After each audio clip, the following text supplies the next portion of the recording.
बहुत जरूरी है।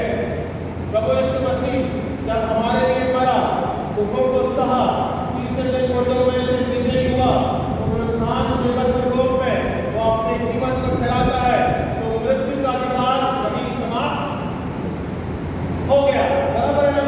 परंतु पहला कोरिन्थियों के पत्र में अध्याय के अनुसार 52 पद में लिखा है, हे मृत्यु तेरा दंड कहाँ रहा? बराबर है?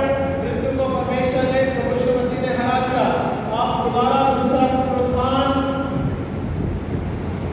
इस बात को समझिए मेरी बात को, आप दोबारा दूसरा पुनरुत्थान नहीं है। हम जो मसीह में सोएंगे, क्योंकि हम मरते नहीं हैं, क्योंकि हम अब सोते हैं मसीह में। जब समय अनुसार, जीवन अनुसार, जब हम मसीह में सोएंगे, समय अनुसार, उस बात के तहत जब हम जागेंगे, तब हमारा जीवन ऑलरेडी प्रभु यीशु मसीह में उन्नतित मिलेगा। इसलिए हम मसीह में जीने पाते हैं। इसलिए भले ही अपने जीवन को खोना कोई बात नहीं है, पर लाभ, जो ब्याज है, जो बोनस है, वो हमारा जीवन है कि हम मसीह में उसे प्राप्त करते हैं। सो पहली बात, पाप के दुख के कारण भले ही हम संघर्ष करते हैं, पर प्रभु यीशु मसीह में हम उन्नतित हैं। प्रभु यीशु मसीह हमें ये आशा प्रदान करता है, और नई आशा के रूप में और क्या कहता है, तुम उस समय 1000 वर्ष तक जीने पाओगे।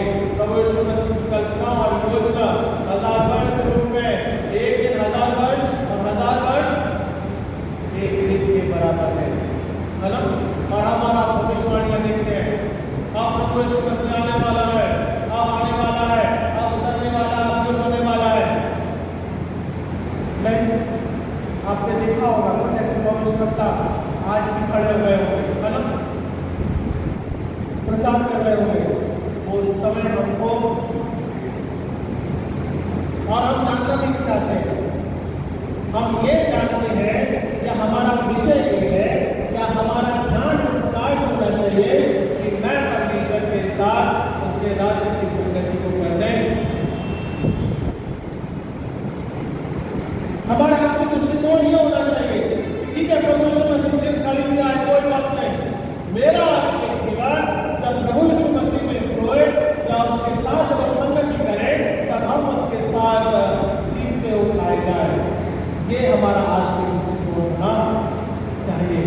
समय व समय कैसा होगा हमें नहीं मालूम, आ जाए परमेश्वर कोई बात नहीं है, पर हम उसके साथ जिलाए जाए या चले जाए, ये हमारे लिए बहुत मुख्य बात है। इसकी आत्मिक तैयारी हमारे जीवन की करना बहुत जरूरी है।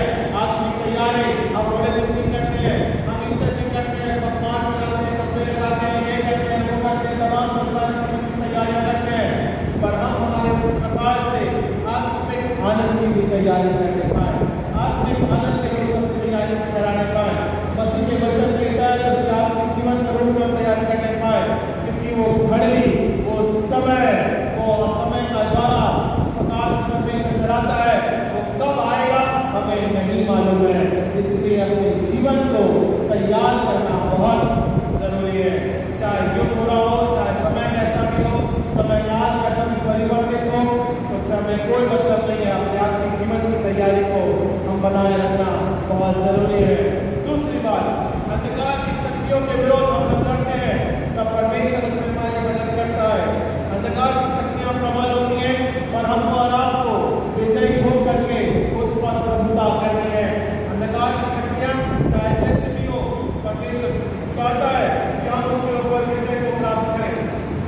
तो मेरे निकाल लीजिए दूसरा कोरिन्थियों उसका 10वां अध्याय, दूसरा कोरिन्थियों उसका 10वां अध्याय और 3 से लेकर 7 पदों के बीच में हम देखेंगे। Second Corinthians chapter 10 verse 3 to 7। हाँ, क्योंकि यदि हम शरीर से चलते फिरते हैं, पर शरीर के अनुसार हम कर नहीं पाते हैं। बराबर है? क्योंकि अंधकार की शक्तियां बहुत प्रबल होती है ना?